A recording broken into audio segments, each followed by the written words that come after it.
Hi. Thanks for coming to the last panel. My name is Harlan Yu. I am a grad student in computer science working with Ed Felton and also a member of the Center for Information Technology Policy. So in the fourth panel here today, we're going to be building on top of what David talked about earlier this morning about the changing landscape and as we've been talking about all conference. But in this last panel, we're going to focus on how the medium's message is changing social, just society in general, about the production and consumption of information based on this changing medium, and also how it's changing public life and politics and policy in general. So on our panel today, we're going to have three speakers. First up is going to be Markus Pryor, who is Assistant Professor of Politics and Public Affairs in the Woodrow Wilson School and in the Department of Politics here at Princeton University. In 2007, he authored the book Post-Broadcast Democracy, and I assume he'll be talking a little bit about that.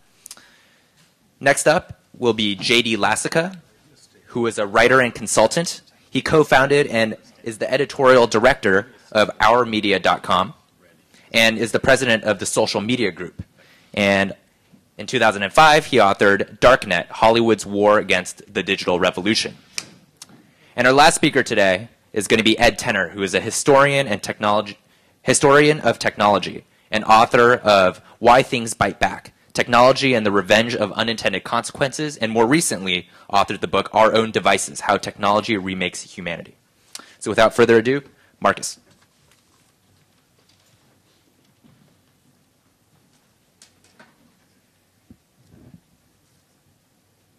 There it is. Thanks very much. So yes, I will be talking a little bit about the book in a second. My remarks will be about the implications of changes in information technology, and in particular changes in sources of news for American democracy, and probably for democracy in other countries as well. But my research really focuses on the United States for the most part. This is a conference on the future of the news, but I actually want to start with a picture from the past. Here, this is, and you don't really need to see the slide in the back there. I'll just tell you what's on it. This is the two measures of the size of the network news audience, all three programs aggregated. And you have the Nielsen rating and the Nielsen share. And I don't really need to say very much about the differences between those two things. One is a measure of the size of the audience as a fraction of all those people watching television at a time. That's the share. That's a lot higher. And then you have the rating, which is calculated as a fraction of all television households. The point here, however, is not the precise numbers. The point is that that the network news received a very large audience in the 1960s, 70s, and up into the mid-80s or so. And then you see a decline. And regardless of which measure you focus on, the difference between the high point in the time series and the most recent value on the slide, which is from 2005 or 2004 here, you have a decline by about 50%. So the size of the network news audience has quite dramatically declined. Pundits and many academics look at this slide, and certainly journalists and sort of casual observers look at this slide and draw two conclusions. One, television news consumption is down, and two, Americans have changed for the worse. So they are less. This is an indicator that Americans are less engaged. They don't watch the news anymore. And as far as I can tell, both of these conclusions are are empirically wrong, and yet they are repeated quite frequently. So let me start with the latter one there. So when you see sort of these kinds of pictures in the news, and then you see debate about what may have caused this decline, and what you hear is, well, Americans are just not as interested in the news anymore. Americans they've really become very cynical, either about the news media or about the political process. Americans are just apathetic, and there was this great golden generation, but there are fewer and fewer of them, and now really things are really going downhill. The problem with that, these kinds of explanations where you blame people, is that the trends actually don't work out. So political interest has not trended down. Americans are about as interested now as they were at the beginning of this time series. people are not necessarily all that more cynical, and trust in the media has declined a little bit. But if you try to match up the trends, you realize that the two time series don't really match very well. So these individual level explanations, and if you do a little bit more advanced research, you figure out that they have individual level change has relatively little to do with this decline. What observers are often missing is the fact that really in the first part of the slide, in the early time period here, we lived in a very, very different world as far as the media environment is concerned. So the more convincing explanation I find in my research, and this will not come as a surprise to many of you who are aware of these changes, the more convincing explanation for this decline actually has to do with changes in the environment. So early on here, the network news essentially had a captive audience. There was very little alternative on television. There was perhaps one or two channels that didn't have the news at 6:30 in the evening. And then there were clearly fewer options in terms of other media than there are today. So the big explanation for this decline really is that there's so much else there. And the reason, and the thing that is remarkable is how high the network news audience was in the early days, not how low it is today. And it was so high because it sort of was the only show in town. So Americans didn't watch the news to the extent that they did here because they were really crazy about the news, but rather because they came home, they turned on the television to relax, and the news was all that's on there. I'll talk a little bit about more about the implications of that in a second. But I wanted to also talk a little bit about this other conclusion, that Americans don't watch as much television news anymore. The next slide is going to... Okay, I need some help here in getting to the next slide, I believe. If we have a computer scientist in the room. That's not good. What's happening here?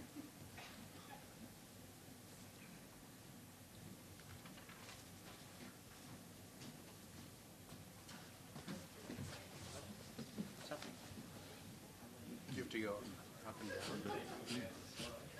down. Notice this is crowdsourced tech support. That's weird. Do you have two keys open? Possibly. Just playing the wrong one. I'm sorry. Sorry, hang on. This is embarrassing. Did not mean to. All right.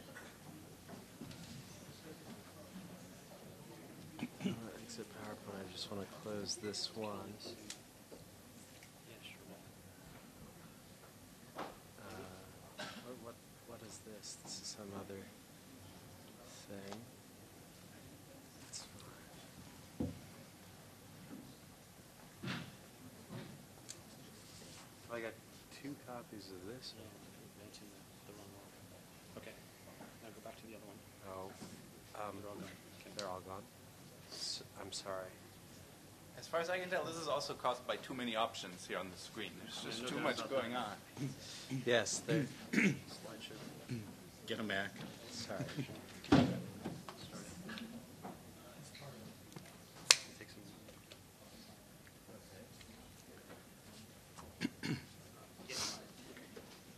Okay. Now it should All be right. normal. Thank you. All right, so are Americans watching less television? Is less television news being, sorry, I'm talking about the news here. Is less television news being consumed by Americans today than in the past? The answer to that actually comes sort of from a back-of-the-envelope calculation based on Nielsen data, and if you've ever tried to acquire systematic Nielsen data, you know that there are limits and it's proprietary data, and it's pretty hard to get systematic evidence. This is as much data as I could find here, and let me tell you a little bit about what this shows. This is showing the weekly hours per household of television news consumption. And it shows how different sources contribute to that total. And so you have the evening news here in the lower part of the graph, and you see that the contribution of evening news to the total news consumption on television has declined somewhat, and that's not surprising given the slide that I started with. You also see that The Sunday morning shows actually have increased a little bit. That's partly because they expanded at some point in this period from 30 minutes to an hour, so they actually make up a little bit more of the overall news consumption. And you have 60 Minutes, and there are a couple of 60-minute type prime time shows that I haven't included here, but they don't actually represent a large chunk of the overall consumption. The biggest chunk here is cable news. And if you've sort of casually looked at the ratings for cable news, this will come as a surprise to you. You thought that actually, well, the networks are losing, they're losing viewers, and they're losing viewers fast, but cable news is so small that it cannot possibly make up for the difference. Well, the difference here, or the interpretative difficulty is in that we can't just compare a 38 rating for the network news, which is what we had at the high point, to a 1.4 rating for cable news, which is sort of the highest cable news rating that we have had combined for CNN, MSNBC, and Fox News in recent years. That's apples and oranges. So what a 38 rating is it tells you about 38% of households are watching on average for a 30-minute period. So to get at an estimate of how much news consumption, how many news minutes that is, you multiply 30 minutes times 0.38, and that's your sort of minutes contributed by the average household. For cable television, a 1.4 rating is a rating for a 24-hour period. So there you have to multiply 0.014, the fraction of households watching on the average minute, times 24 times 24 hours, and then times 60 minutes. So, and you can see that's the only thing that I did in this graph here, and you can see that even though each minute very few households watch cable television, if you add up all the minutes over the course of a week, the average household actually consumes a lot more cable television than cable news than network news. So one point why I'm putting up this slide is to show you that really television news is still alive. It looks a little bit different today than in the past. But the other point here is that it's pretty hard to get a good sense of what the news audience is. So I'm having to take 2 minutes out of my time here to explain to you how I came up with some back of the envelope estimate of the television news audience. And this is incomplete, as you I'm sure realize. But if we wanted to have a slide for total news consumption, television, the web, newspapers, anything, radio, that I would argue currently is impossible. So it's very hard to say how this slide looks, how the trend in total news consumption looks. So we can do it sort of medium by medium. We know that talk radio has been pretty stable over the last 15 years at least. NPR has a somewhat bigger audience now than 10 years ago or so. So if anything, maybe there's a slight rise in radio news consumption. Print circulation, as we heard a lot yesterday, is clearly down.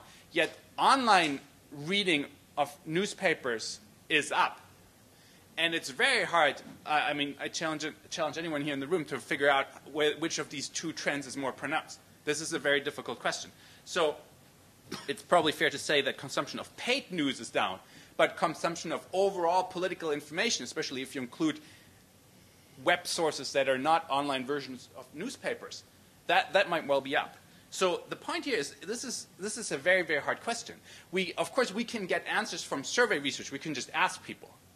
I would advise you to be very careful with that to the extent that scientists have actually checked whether people's answers can be trusted or are accurate. They've come up with very discouraging results.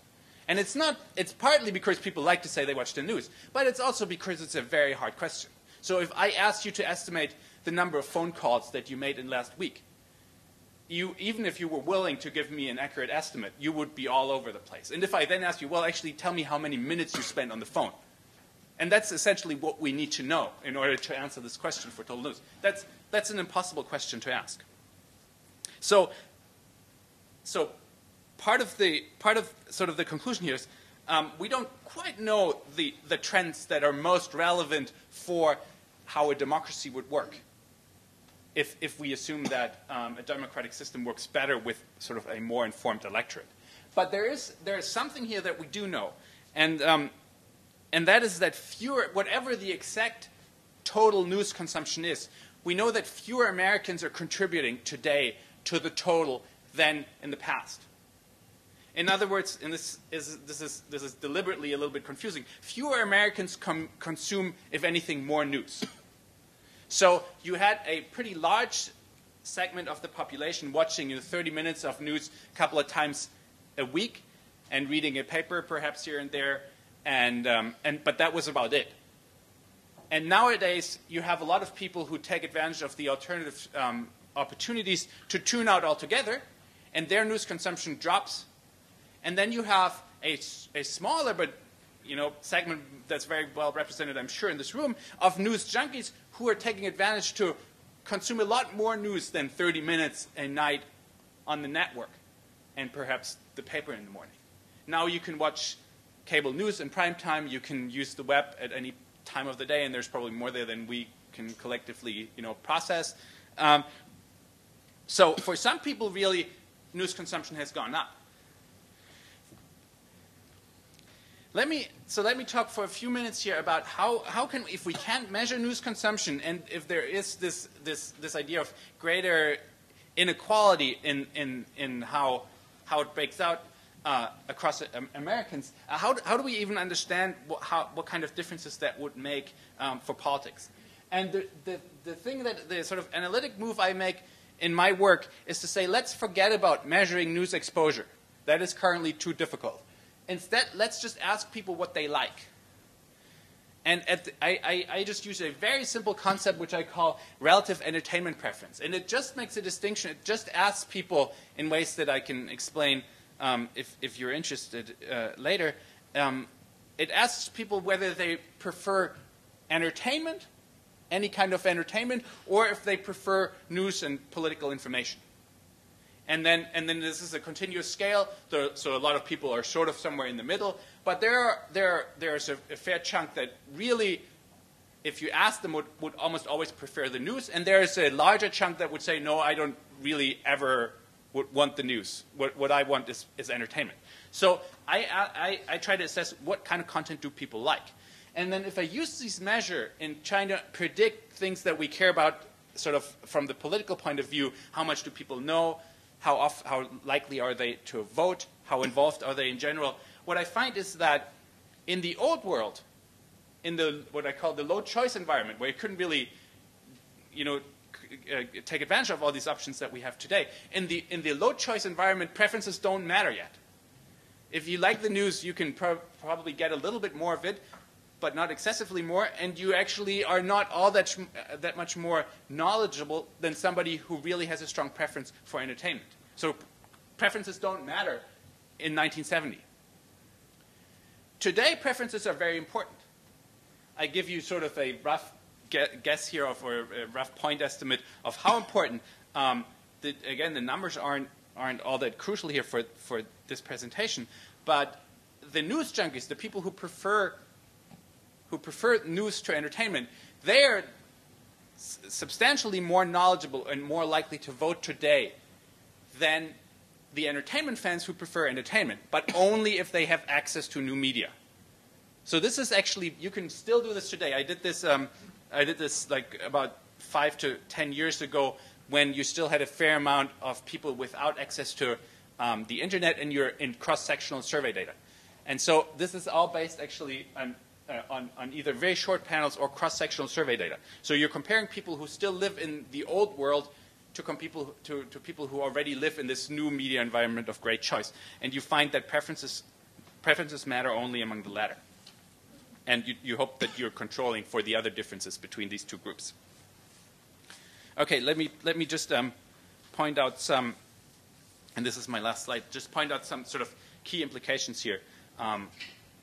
The first one is that means are stable. If you look at turnout hasn't changed very much. It goes up and down a little bit. This time around, it looks like it's going to be a high turnout year. 2004 was pretty high. 1992 was pretty high. But the trend since the early 70s is essentially stable. If you try to assess average political knowledge, as far as we can tell, that is also stable. So, so a lot of these trends really haven't gone up or down very much. And what I showed you about news consumption, the best guess probably is that total news consumption that's fairly stable as well. So the means are stable, but the means are missing an important part of the story, and that's the variance. So we have much greater variance in political knowledge, in sort of likelihood of participating, in general, greater variance or inequality in political involvement. So it's increasingly useless to think about the average American when we think about how Americans are using all these new opportunities. Americans are using these new opportunities in very, different ways. And there is no average really anymore. Second point here that's important, we can observe changes in news consumption, political knowledge, turnout, other measures that we care about. We can observe changes even in the absence of preference changes. In other words, if some indicator of civic virtue drops, it's not necessarily because people have changed, but it may be because the environment has changed. And their preferences now, although they haven't changed, they now work in different ways. The last point is to ask, is this good or bad? And this is a difficult question. So it certainly is, I think, pretty good for most of us at sort of a visceral level in that we wouldn't want to go back to the old world where we depend on 3 television channels and where there is no web. So at that level, it seems plausible to argue that most people are actually better off and happier about it. The question for sort of society and politics more generally is, are they using these new opportunities in ways that hurt their interest or that hurt the way that democracy works? And even there, if you think about sort of political accountability as a benchmark for evaluating these kinds of changes, even there I think the answer depends. So let me conclude by just pointing out the good news here is that you have a chunk of people, fairly small, but my best guess, and this comes with a big confidence interval, my best guess is perhaps 15 to 20% of the population you could really call sort of news junkies. These are people who take advantage of the new opportunities to become more and more knowledgeable about politics, to participate, to share the information that they learn with other people who are interested in that kind of information. To the extent that these people play a role in holding elected representatives accountable, this could actually be a good thing. The monitors, the people who hold elected officials in check, they are becoming more knowledgeable. So that's good. If what we need is them raising alarms, and we've gone through some examples yesterday, this might actually work. Let's call it the pessimistic scenario. Actually, is that that the people the news junkies, those who do the monitoring and who hold people accountable, who hold officials accountable, that they may in fact not be very representative of the rest of the population. In other words, the news junkies may care about very different things than these entertainment fans who are dropping out and who are trusting that somebody else will represent them well. And one of the surprising results in my research is that news junkies actually look demographically very, very similar to the entertainment fans. So the people who really prefer the news to entertainment, they're about as educated as people who really like entertainment. News junkies are slightly older, but this is not the kind of dramatic differences that you see in the makeup of the network news audience, for example, like that. There's a very small, barely significant age difference between news junkies and entertainment fans. But the emphasis here clearly is on small. There are no gender differences. There are no, as far as I can tell, no sort of racial or ethnic differences here. There are very few income differences. So the news junkies demographically look like they could actually do this job of representing everybody else and holding people accountable. There is one difference, and that is that news junkies are much more partisan. So the pessimistic scenario here goes like this. You have a group of news junkies that are holding officials accountable. It's a relatively small segment of the American population. They are demographically quite representative, but they're really much more partisan. And therefore, you get a lot more shouting, and you get a lot. So you might, under some scenarios, sort of lower the probability of getting moderate political outcomes. And I don't have the answer as to whether we're closer to the optimistic or the pessimistic scenario here, but I think the easy answers are generally too easy in this. Thank you.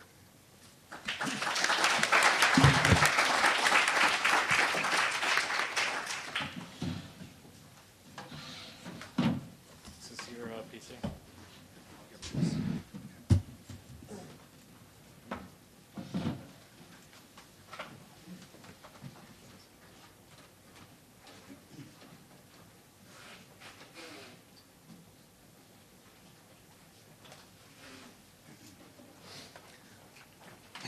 This will take me just a second to get set up. I wanted to go last, but I lost an arm wrestling contest with Ed over there. So,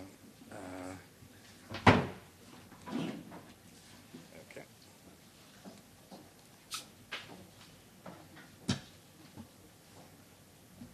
And volume, the audio is working.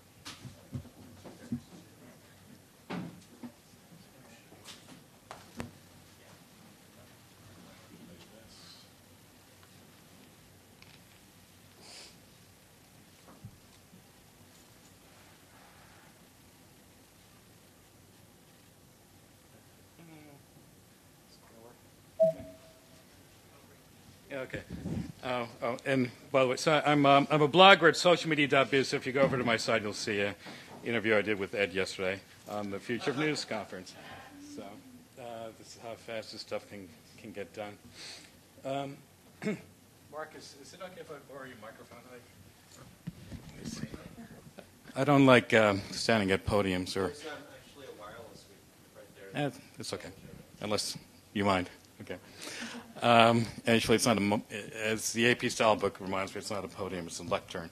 So, the future of news. I'm going to be talking, this is sort of like a presentation I give to media executives, so just imagine that you're all William Paley or somebody like that.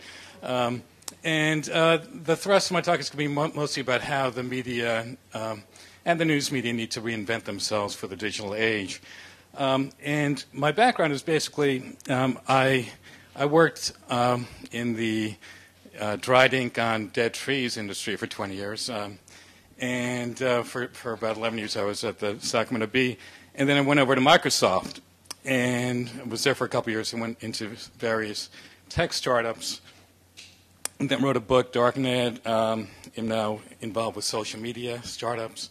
And I can't tell you the contrast between working at a newspaper and working in the tech industry and at startups cannot be more extreme, cannot be more stark.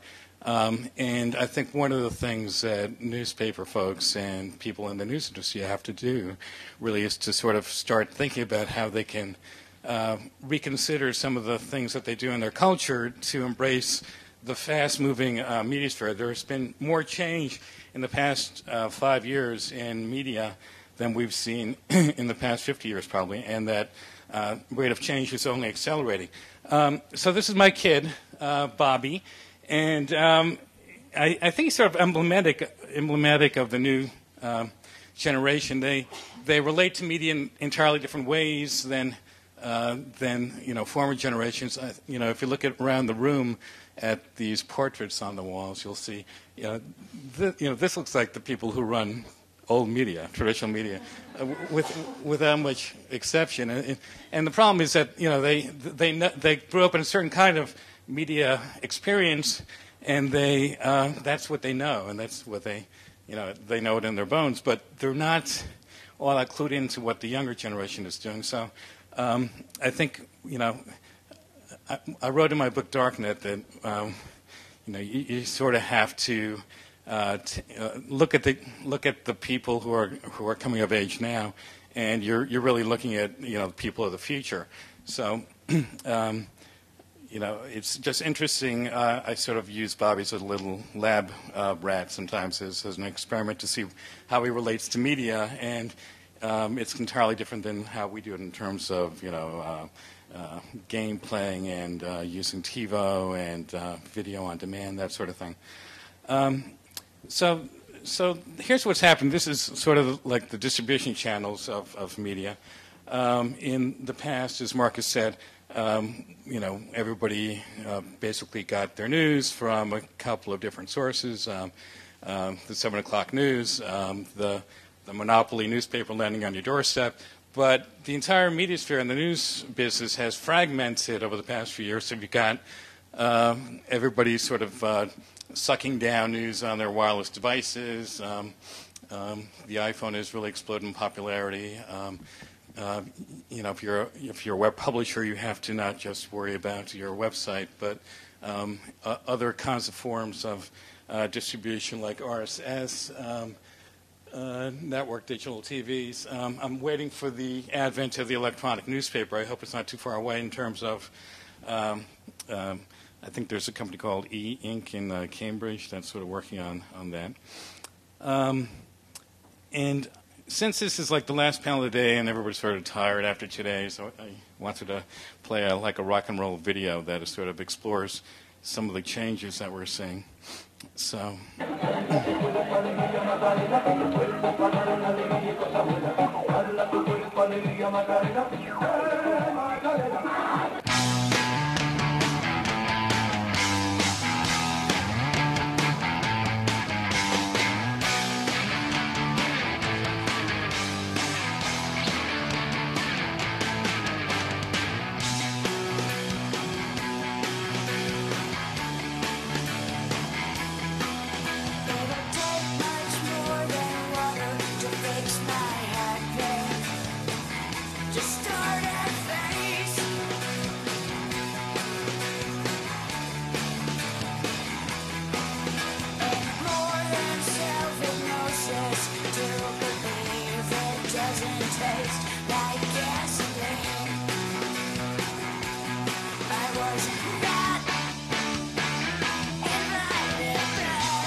So the point of showing this was twofold. One is I sort of get annoyed when people talk about the YouTube generation, probably because I formed a site, you know, that was like 6 weeks older than YouTube, and we did not get bought by Google for $1.65 billion. But more importantly, you know, I mean, look at the burgeoning kinds of creativity that is taking place in all these kinds of forms, whether it's digital storytelling or animation or computer gaming.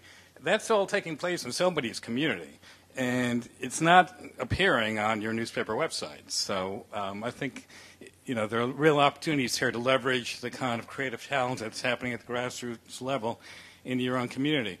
So here's the kinds of things that are happening. I think we're seeing a real kind of revolution in what's called niche media. So it's everything from blogging, which is now 11 or 12 years old, to this amazing explosion of grassroots video. You know, YouTube was only 3 years old, and look what's happening. In March of this year, 85 million people were watching 4.3 million videos just on this one site. Citizen journalism, podcasting, digital storytelling. I'm going to show you a couple of quick mashups. There's also an interesting phenomenon where companies and corporations are now sort of creating their own journalism news streams and sort of bypassing the media to go directly to their customers. So here are some of the different kinds of forms that we're seeing in just the video world. People who are creating webisodes. I love Ask a Ninja. If you haven't seen that, check it out. Music videos, citizen journalism. Screencasts you ought to be looking at some of this kind of stuff. It's a really great way to do explanatory journalism, and you don't see that on very many websites, news sites. Digital storytelling is a really amazing kind of new genre where you have a series of photographs or short video snippets that are weaved together with a narrative overlay to tell a personal story or a story about a community.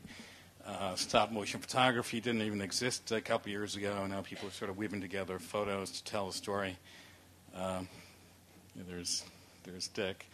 So here's a mashup collaboration that I headed up that's really kind of interesting, so I'll tell you really quickly about this, because this could be applied in a newsroom setting, I think. At South by Southwest a couple years ago, I asked a bunch of video bloggers to work, to volunteer their time to create mashups. And so we went around to different kind of independent music groups, and we got them to let us use their music. So this is all done legally.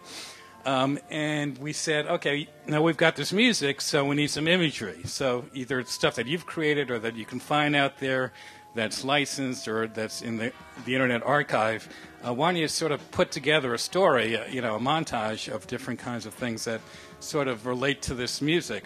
And they really did an outstanding job. And so we actually flew down the band from Berkeley to check this out, and they said, it would probably cost them $500,000 if they hired a Hollywood producer to do the same thing that these kids did for free. And I can see the same kind of technology or the mashup kind of genre used in a newsroom setting when you're asking different people in your community to go out and cover different kinds of events or to give their angle on a political candidate or on a local situation. So I think there's a lot of opportunity here for stealing these kinds of ideas. If anybody out there is taking notes, there's a whole bunch of different kinds of interesting media tools that are sort of coming to the fore. Collaboration technologies like Spin Express and Pando, where you can send media files of any size to any peer in the entire world for free. There's online editing tools. There's deep tagging tools, which lets you annotate and insert comments into the middle of a video. Motionbox and Vidler are just two of them. There's a really cool video search site called Blinks. There's a site I love in New York called .sub.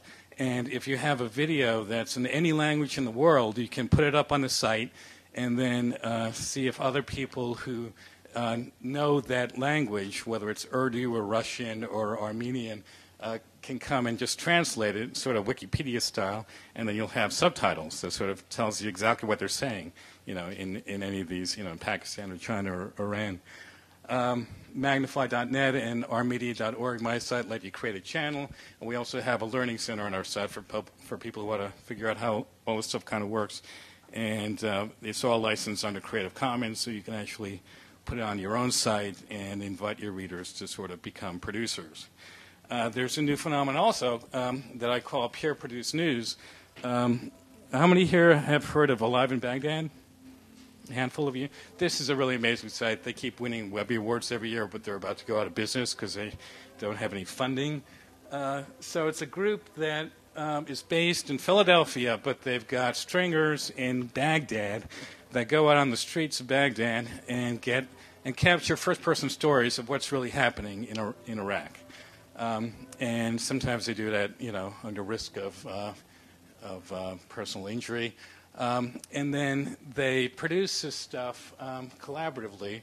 So the producers in Iraq send the videotapes through Spin Express to the guy in Philadelphia, who also has a team on the West Coast that does some editing. So the point is that, not everybody needs to know everything. You can now form these ad hoc collaborative groups to create media. Somebody who's really good at writing scripts, somebody's good at editing, somebody's good at taking photos and video, somebody who's good at some other things, audio, for example, and can produce something that's really amazing and compelling. What? Okay. Yeah, I'm about done. So where's all this heading? And I'm not, I'm not a futurist, or I'm not going to predict everything, but here's some of the trends that I see. I've been really kind of disappointed by the kind of trivialization of this election cycle by the mainstream media of weeks on weeks of end of real bullshit, frankly, whether it's Reverend Wright or Bittergate or these other kinds of things, and at the expense of public enlightenment, I think, all too often. So unfortunately, I think we're going to see that trend continue, a sort of downward spiral, a race to the bottom as people in these executive suites in the news industry sort of decide, the bottom line is what's more important than the public interest. I haven't seen anybody else make this prediction, but I'm going to predict that half of the 1,600 daily newspapers in the United States will be gone in 15 years. And that has a lot of ramifications for us as a society, and we should be talking about, what's going to take the place of that kind of journalism. We're seeing an accelerated fragmentation of the media sphere, the kinds of media forms that I was just talking about, all these kinds of alternative niche news sources.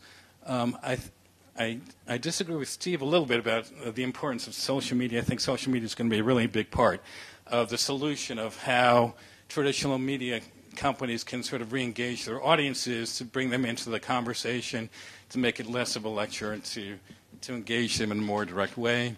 There are a lot of ways that can be done. So we're going to be seeing more kind of opinion journalism, the kinds of voice that we were talking about earlier, by Kevin and others, more hyperlocal news.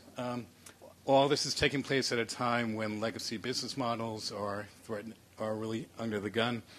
I also think young folks are going into the field. I'm still encouraging them to pursue a path of journalism, but as Dan Gilmore said, it may not be at a newspaper, it may not be at a traditional television station. You may be heading up your own independent news channel. So last slide. On the flight over here, I was reading Time magazine. The cover story was by Joe Klein, and he said in there, the media tend to look in the rearview mirror and pretend to see the future, and I think that's exactly right. There's very little kind of creative thinking happening in newsrooms right now as far as reinventing their approaches to news. So here are some of my suggestions. I think we need to fly a bunch of media executives out to Silicon Valley and just dunk them in the tank of startup culture and say, here's a new way of doing things, and just take off your blinders and sort of embrace the idea of what startups are all about.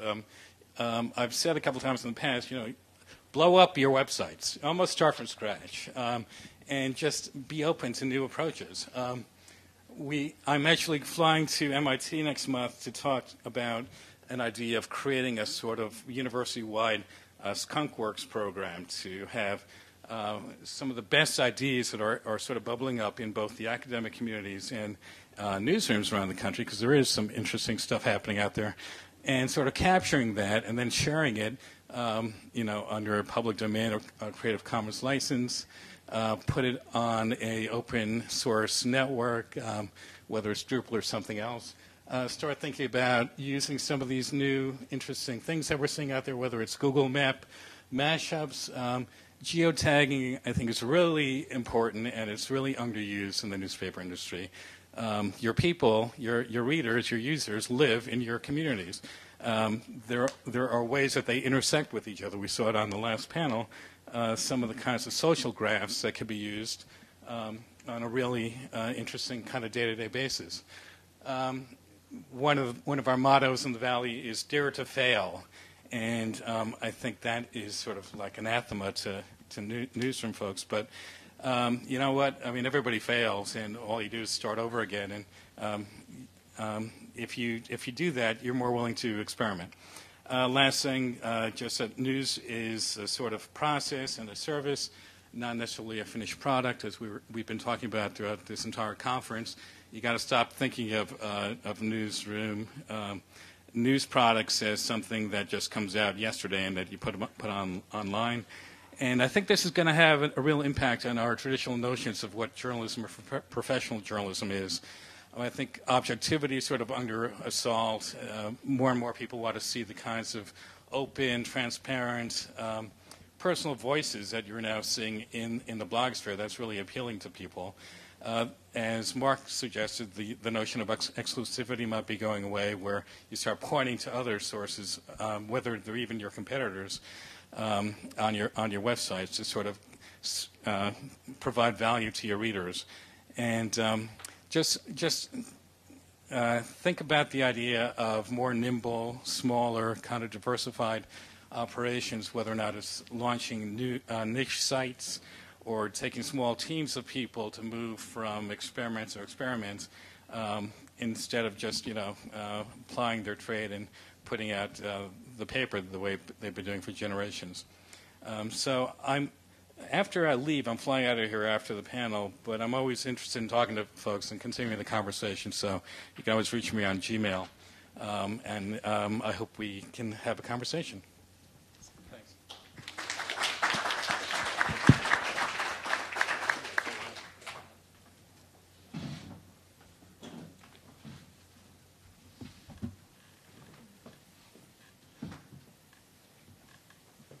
I'll get out of your way, Ed.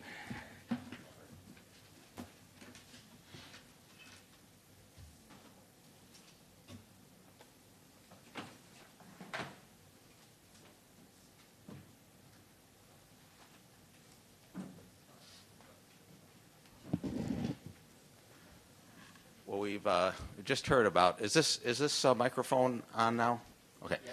Well, we've just heard about the rear view mirrors, and I'm afraid that as a historian, that is really my business. The rear view mirrors. In fact, it reminds me in a meeting on the future of journalism. It reminds me about one of the jokes historians tell about the two classical scholars who were at a meeting, and they were passing by one of the sessions of the medievalists, and as they passed, one of them turned to the other and hissed, "Journalists." So I do think that history does have something to teach for the future. At least I've tried to. And so this afternoon, I would like to look at first of all at some of the attempts in the 1990s to predict the future of news on the web, and then to look at what I think of as some of the cultural background, the preconditions of many of the attitudes about news, about the web, about advertising, and then to give a few thoughts about what we might be able to tell from these things about the future. In 1995, I spoke at a meeting in Washington, D.C. under the auspices of the Annenberg Washington program on the downside of the national information infrastructure. And it was really focused to a large extent on the news, and the opening speech, a wonderful one, was given by Edwin Diamond, who was formerly of the New York Times and was a professor of journalism at the time. And he compared the internet boom to the space reporting that he once practiced, linking his editor's zeal with the abundance of aerospace advertising, and paraphrasing Tom Lehrer's Werner von Braun, "I make them go up, where they come down is not my department," said Werner von Braun. And he said, he made this very interesting point that the boom in space reporting was really driven to a large extent by the ample advertising that was available at the time from the aerospace industry. And he suggested that the current boom in the mid-90s of reporting on technology and on the new web was also driven by this hope that there would be, and for a while there was, a bounty of advertising revenue connected with reporting on it. So the real question about newspapers and news magazines is why they seem to have been so wrong about the internet and the availability of online advertising to compensate for what they realized would be the shrinkage of the print newspaper market. They were very optimistic in general at the time, and at first if you look at the circulation figures of newspapers, and if you look at advertising revenue too in the late 90s, they seem to be right. So whatever happened to the profits and the prosperity that were expected from the new information utopia? So I would like to, I'm not a specialist in web advertising at all. I'm sure there are people here who know much more about the subject, but I'd like to give a few reflections on the trends that might have affected that. After all, in the field where I worked for over 15 years, book publishing, the web has really not had a truly revolutionary effect. Certainly the sales of printed books, conventional printed books, have been remarkably stable, and great innovations, great changes may yet come, but there have been fewer of them than people have expected. So why this shrinkage in advertiser confidence, which I think is at the real heart of what has happened with newspapers?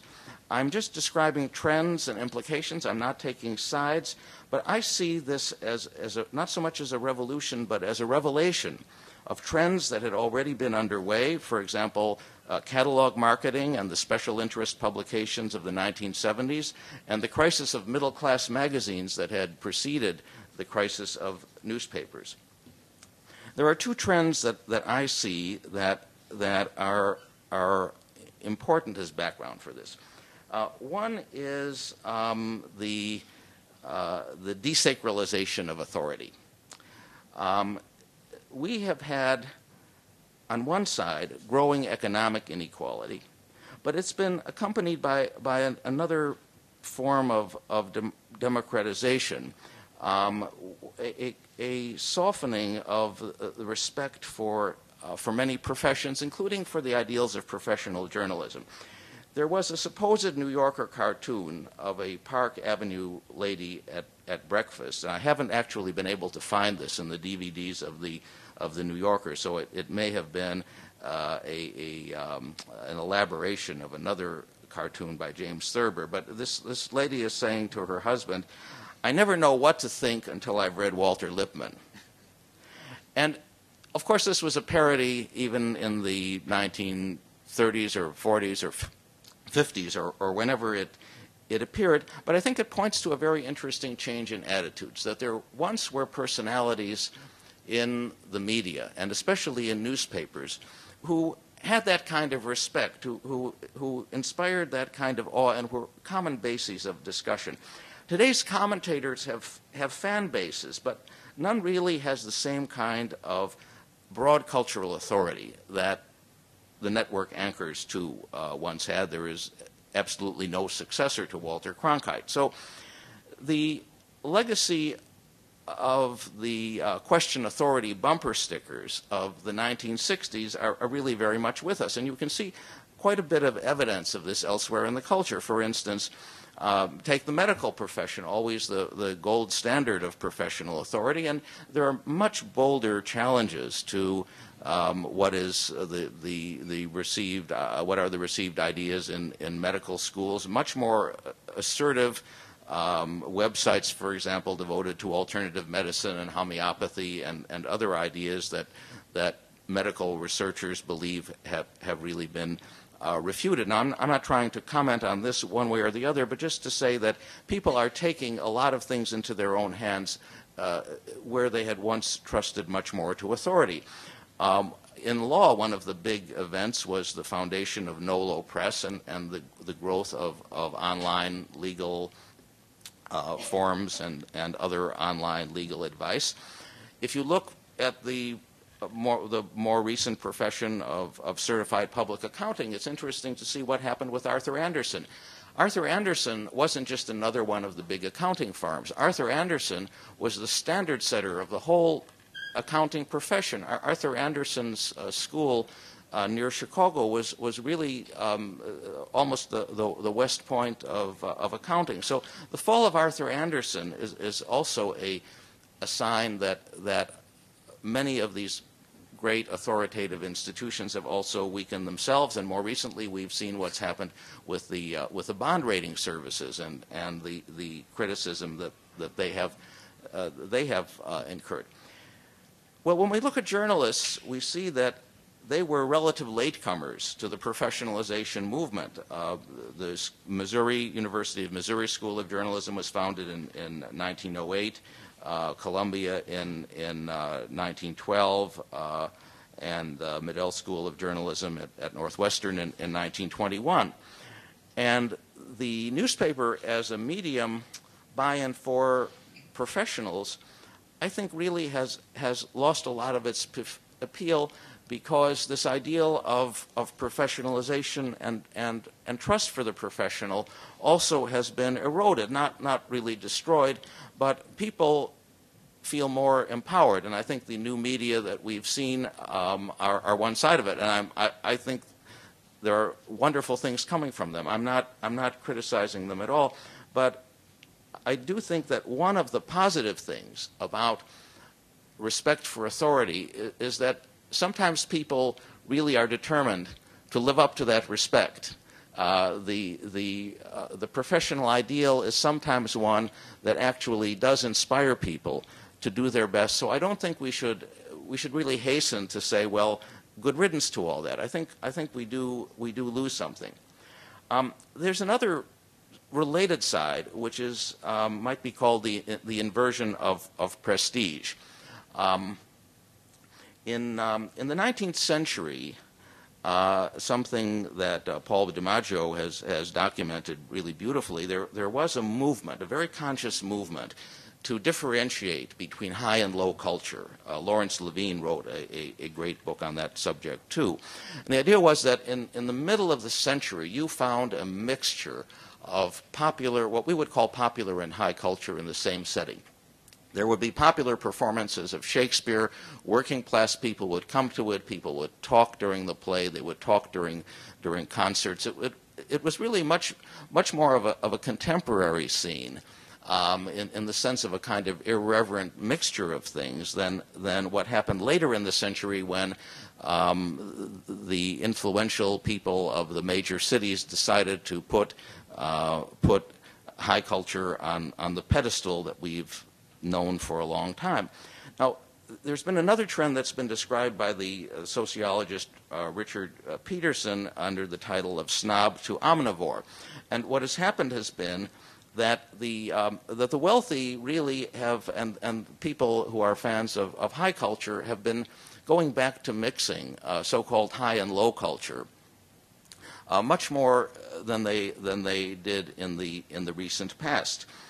And one side of this actually was related in a very interesting way by Richard Tompkins, who is the marketing correspondent of the Financial Times, and I can't resist reading his verdict on this. He says, "So now the pyramid has been turned upside down.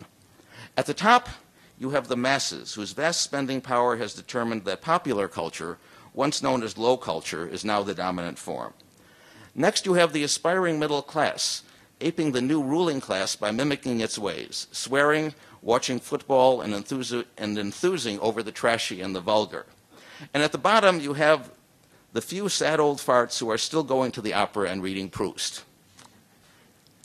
So, in this kind of post-bourgeois affluence, the unity of wealth and education, what the Germans call Bildung und Besitz, has been broken.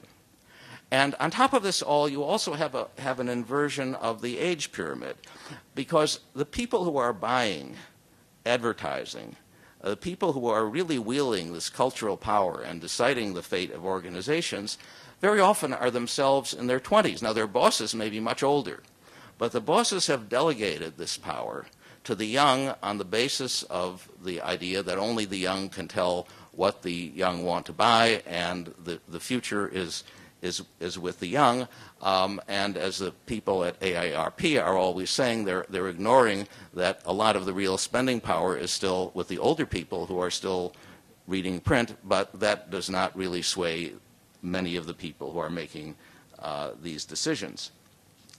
So what ideas can we draw from these trends? What kinds of suggestions can we make? And I think all of us have lists of what the press should do in paper editions and on the web, and we've heard them, and I'm not dissenting from them. Obviously, a lot of changes are needed, but I'm also reminded of a definition of an intellectual by Robert Gordon, whom I knew at Harvard and who is now a professor at Yale Law School. And Gordon described an intellectual as someone who believes that, one, the world is run by fools, and two, he could do no better. And I have to say that I have to subscribe to that view. But I'd like to look at a few principles that might be helpful here. One is comparative advantage. I think newspapers and other print media, which are really split print and web media, have to focus on all those services which they can most clearly, which they can do better than other information sources, and on the audiences that they can serve better, and on the advertisers that they need most to reach them. I'm not saying what all of these are. I'm not saying anything in specific, but I'm saying that the concept of comparative advantage is a very powerful one in dealing with the future. For example, comparative advantage says that even if robots could do everything that people could do better than people could, including emotive tasks, people would still be doing emotive tasks because it would pay to have the robots doing everything else and leave the emotive tasks to people, because people's comparative advantage would be in emotion. Another approach might be called the outside in. In many, many industries, the best new ideas come from people who have never been immersed in traditional careers, in this case in traditional reporting-based careers. So I can't say what these fields should be for the press, whether they should be blogging, television, video, maybe even book publishing, but some unconventional background might be what the field needs. One great hope of the press is that because cultural trends don't follow a clear economic or material logic, they can often reverse themselves. It's doubtful that print circulation numbers will ever go back up, but all that is really needed is for online revenue to rise to offset losses of print and circulation revenue. In other words, the best source of hope is this reversibility. 100 years ago, you could open up newspapers and magazines and find fears of excessive reading, that there were too many newspapers and books. Young people were distracted from practical careers. They were ruining their eyesight. Book reading was really corrupting society. Newspaper reading was corrupting society. There were far too many of these, and there was a real moral panic about this. At the same time, I think there was also an exaggerated faith in professionalism, and now things are the opposite. Well, on the positive side, we only have to look to the original example that Ed Diamond gave. Support for space travel seems to be returning. And unlike von Braun's rockets, in culture, what goes down can indeed come up again. Thank you very much.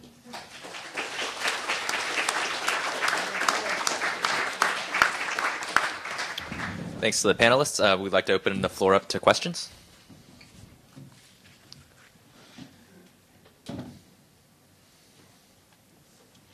If no one, David? So I was interested to hear in Ed's remarks and in Markus's remarks what seemed like they might be harmonic or sort of dissonant or interestingly related arguments. On the one hand, people are becoming more polarized, and on the other, there's some kind of a cultural commodification going on where distinctions among kinds of culture that are often sort of related, at least sort of apocryphally, to political views seem to be eroding. So Republicans eat escargot and Democrats, they say, eat snails, right? So there's this idea that there's sort of, in the past we've thought that an attachment to high culture has a politically conservative or reactionary kind of valence to it. But now you have kind of this, if you do have this admixture, does that in some way change the character of political disagreement, or like dissociate it from cultural characteristics? I mean, if you look, Markus, at how culture overlays with the political polarization that you've observed. So maybe I should clarify what I meant by political polarization. What I'm finding is that these news junkies who are more likely to sort of make up the voting public, the debating public, the kind of public that participates politically, they are more partisan, but they always were more partisan. It's just that you're losing the moderating influence of people who no longer participate. So it's not that any segment has become a lot more polarized. In fact, I think a lot of this red-blue stuff is completely overblown, and things haven't changed all that dramatically as they're made out to be. But what appears to be happening is that there's sort of a sorting where the people who really care about politics, they have an easier way participating now, and they have all the opportunities, and they also happen to be more partisan. And the people who are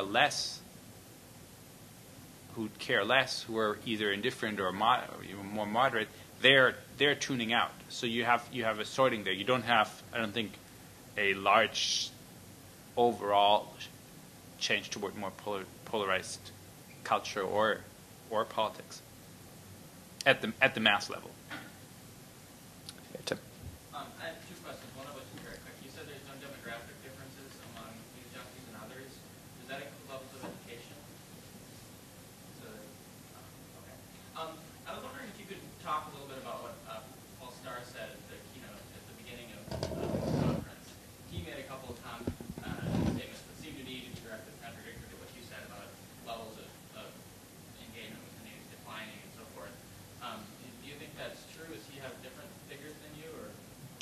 I think what Paul is emphasizing is that fewer Americans participate, and what I'm emphasizing is that if you add up all the participation or all the news consumption, that total hasn't changed very much. So the news consuming is done by fewer Americans, and Paul is focused more on the fewer Americans part, and I'm focused more on the sum actually hasn't changed very much part.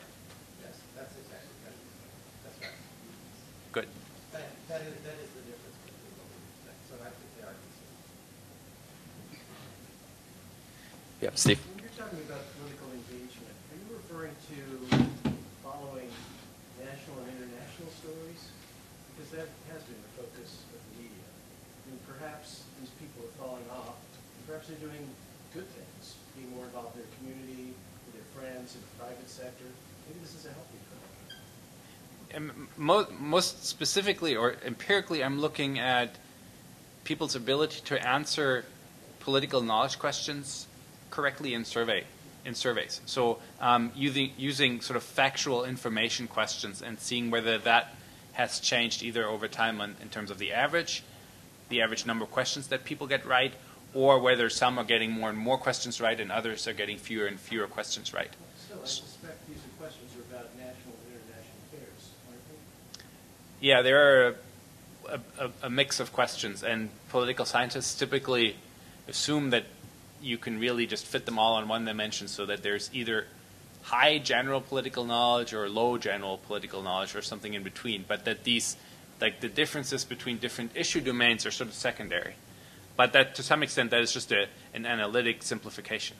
Yeah, because all I'm suggesting, I have no data to suggest this is happening, but if people were more concerned theoretically about what was happening in their communities and their neighborhoods and the city level, and it's a smaller market share of interest in national and federal, I don't think, even as far as citizenship, that might be considered to be a negative development.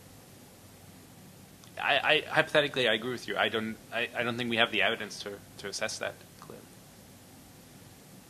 Yes, Matt. So I think one of the symptoms of our discussion here is tie the delivery platform, for example, TV, with the content generation process, like CNN, and the modality of presentation, like 24-hour news. And Markus, I think your statistics sort of hold those constant, like it's always about TV in the house, certain types of channels. But I think we'd be well advised to sort of pull those things apart and see how they get even bigger. For example, Ed and I were interested in, there's a fascinating segment on some TV show last night which basically got this Pulitzer Prize-winning journalist and this sort of A-list sports blogger together and let them sort of hit each other over their heads with various sharp weapons and weapons and so on, metaphorically. And there's been at least 2 representations of that on YouTube. So although the delivery platform and the modality of presentation has changed, the content is the same. And so measuring all of this stuff has to actually be able to pull apart at least those 3 aspects, measure them independently, and then sort of put them back together again to tell the story of how we measure the space and how it's transformed. And I guess I'm kind of wondering, for you in particular, for the panel in general, is that kind of analysis being done? Well, it's if you want to take the story, start the story, before broadcast television, which is where I started in my book, and take it all the way to sort of current times. That's a pretty big story to tell. And if you then want to examine the effects not only on exposure to news, but also on the politically relevant effects of news, such as learning and participation, then you just have, that's just a lot of work. So what my approach was to say, if I just boil everything down to the basics, to the extent that I'm actually in my work treating cable and the internet as sort of very similar on the dimension of just giving people more choice. That's all I care about. There's nothing about YouTube in my book. And still it's like 300 pages. So I don't have, in the end, I wanted to see how far I could get with just making really, really simplifying assumptions about the basic elements. So I think what you're suggesting, that could be, 10 other books, and I don't think we have enough of it. But that wasn't what I was trying to do. But it kind of gets into what JD was saying about, blow up your websites. Is it really as traumatic as that, or can you just kind of repurpose everything into a new form, but you're still sort of generating content which, if you had assembled it in the old way, it would kind of look the same? Well, I think we don't know yet because it hasn't been tried enough. What online papers have been doing have been to take what they know, which is based on decades of experience of turning out news in one particular format, and most of the kind of interesting, innovative kind of experiments that have been coming along have been coming from outside of the traditional media world. So everything from Dig to where I come from in Silicon Valley land. I don't know how many folks here know of Mike Arrington and TechCrunch, but here's a guy who 2 or 3 years ago nobody even heard of this guy. He's a former banker and a lawyer who worked with venture capitalists, decided to start writing a daily weblog about tech startups that interested him. It sort of took off. And now he's like this media mogul. He's starting all these kind of side ventures. He's getting over $1 million in profits a year just from his one site, and he's now launching an entire family of sites.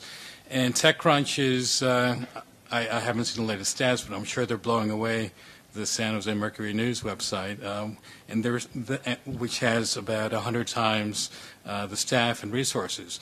So it's different approaches. It's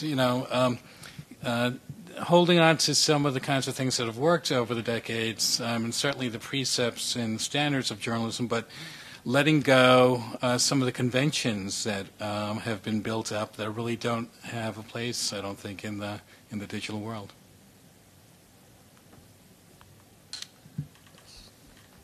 Well, I have a related question.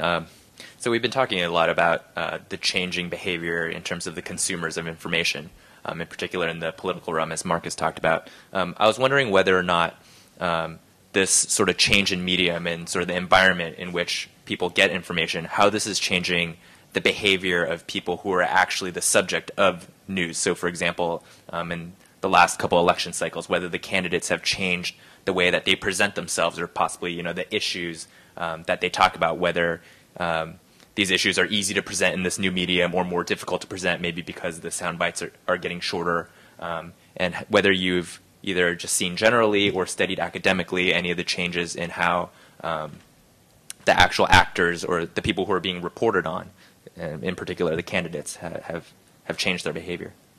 I can give you one, I think, fairly clear implication, which is that if you have if the people who care about politics and now have a chance to sort of participate more than anybody else, if they are also more partisan, you are implicitly encouraging political candidates to take more extreme positions. But I don't think that the media are here the only trend that is encouraging that kind of change. So the change in the primary process in the United States also has a lot to do with the encouragement of more extreme positions in the selection of candidates, for example. So I think since I try to think about sort of political implications, part of them are probably explained by new media, and then others have other causes. I'll add that this has been the most fascinating political season, I think, of my lifetime in several ways, and not only because of the candidacies, but also because of the media coverage and how the candidates are sort of reinventing their relationship to the media in several ways. And here's an example.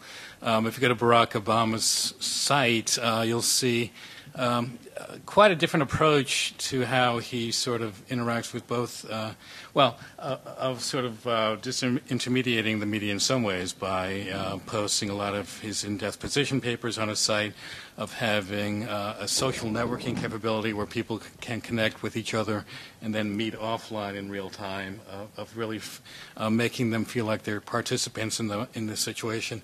But if you remember his speech after the Reverend Wright blow up in Philadelphia, right, on religious tolerance, the reporters who were following the speech and were looking at the transcript were saying, well, you know, where are the sound bites? Where are the little snippets that we can use in our 30-second report on the air, which is what they've been doing for decades now. And Obama decided to treat, you know, the audience like grown-ups, and, you know, he was going to talk to us on a higher level. And as it turned out, I think more than 3 or 4 million people decided to watch the entire speech on YouTube instead of having to rely on the filter of the traditional media, which, you know, through that kind of prism often distorts the substance of what the candidates have to say.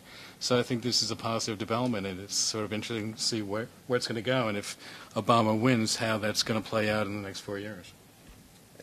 Well, I would add to that the aspect of this campaign that's fascinated me most is the power of the unintentional soundbite, the video quotation, and the way that these bites can indeed bite back and continue biting, and the power of both the mainstream media, but also of bloggers and people contributing to YouTube to take these snippets and run them as a loop and magnify them and give them a life of their own.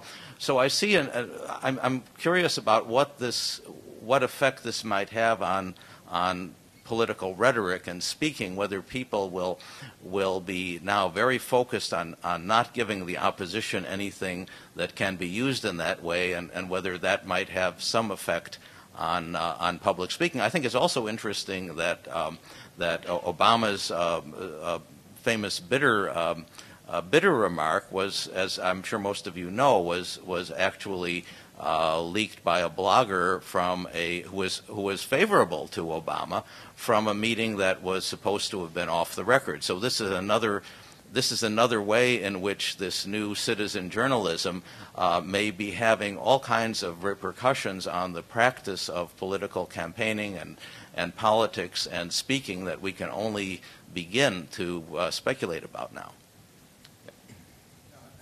They say that politics is theater for ugly people. It is my contention that that one of the reasons that this campaign became so amazing and so many twists and turns was there was a writer's strike in Hollywood, and people wanted to be entertained, and the politicians, the major candidates, stepped up and did exactly that. As facetious as that may sound, I think there's an element of truth to it. Would anyone care to comment on it? I think the most important fact in explaining why so many more young people care this time around than last time, and why in general the debates have attracted very large audiences, at least by comparison to past primary seasons. So why the whole thing is so exciting to so many people is really just that it's so close, and that for the first time in a long time, perhaps for the first time, you know, in the history of primary elections in this country, you have two candidates who happen to be so evenly matched that this can go on for so long and not be over in a couple of weeks. So I think that, to me, that is the most important point. I'm dodging your question because I don't know what to think about it. I'm not saying it was the most important fact that people lost other assets to entertainment and therefore the politicians were able to fill a void. I'm not saying that was the most important fact. I'm saying it was one of the significant factors. What I've gotten from these 2 days is the day of the paid writer has disappeared. It's going, and I wonder what you would tell young people who want to major in journalism to do now. I mean, nobody's getting paid for all these blogs, all these websites. If they are, it's very little. So what is the future for the writer? I don't think I'm the best qualified to answer this. I think some of you have a lot more to say about this, but I wanted to say one thing in terms of this sort of pessimistic versus optimistic scenario that I laid out. The notion that there are these news junkies who can now monitor politicians a lot better than in the past, and then therefore democracy might actually work better because all these things that are, you know, all these missteps come out now, whether they're sort of, you know, big or small missteps. That all hinges on the fact that somebody still needs to collect the information. So I'm very sympathetic to the views that were expressed yesterday that somebody still needs to pay for the production and reporting of news. So I think there still needs to be business models in here that involve somebody getting paid for the reporting. But how that works, I don't really have a good answer for that. Could I add something as a writer? That the writing has already started to adjust to the new patterns. I mean, I think it's interesting that so many people still are going to journalism schools, and they haven't seen a decline of interest by young people, and so these young people must evidently have their own ideas of how they're going to get paid, and I'd love to hear from some of them. But there's a trend now in writing, I think, to move from the traditional freelancing career of writing for magazines and newspapers and to look more and more to the book side, which has been less impacted by the web and in which books can actually be promoted by the web. Now, I'm not saying that book writing is itself that easy. There are some serious signs there too. But there are many more stories of successes in the on the book side than there are on the magazine and the newspaper side, mainly because once a book gets started, there is really no limit to how much could be sold, subsidiary rights. It's really there's still this element of the gambler that appeals in book authorship and that doesn't really exist, at least not directly, in newspapers and magazines. And of course, the income for speakers from people who've been in the print media can be really formidable. Malcolm Gladwell gets $80,000 a speech. So some people are able to convert their print work into real money. Yeah, I'll add that I don't think the need for trained writers and journalists is going away. I think the business of journalism is going to evolve in some unpredictable ways, so that some of the things we've seen, like newspapers disappearing and newsroom staffs being cut in half, I think that's going to happen. So anybody who's in their early 20s going to journalism, I would encourage you to go into journalism because we need you. We don't want to just rely on the wisdom of the crowd, because the crowd, as wise as it is, still needs some help sometimes with people who are trained in the craft. But you have to also realize that you're probably not going to be at the same newspaper or news organization for 20, 25 years. You have to be flexible, you have to be nimble, you have to be willing to pick yourself up, start your own publication, perhaps start a group blog with others on a niche subject. Advertisers are going to start coming over to the web, to weblogs. I already make a bunch of money on my blog. I make more money from speaking engagements and from consulting gigs and from writing projects than I do for my blog. But I know people, friends of mine, Chris Perillo, who's a tech blogger who makes into 6 figures just from his blog. He's gone into video blogging now and does like a daily video show that attracts tens of thousands of people. And the advertisers know when you attract an audience, they're going to follow. We'll just take one last question or comment. Actually, a comment on this question. Just from the perspective of what I see in the industry now, what the industry is looking for, the short answer to that is video. Learn video.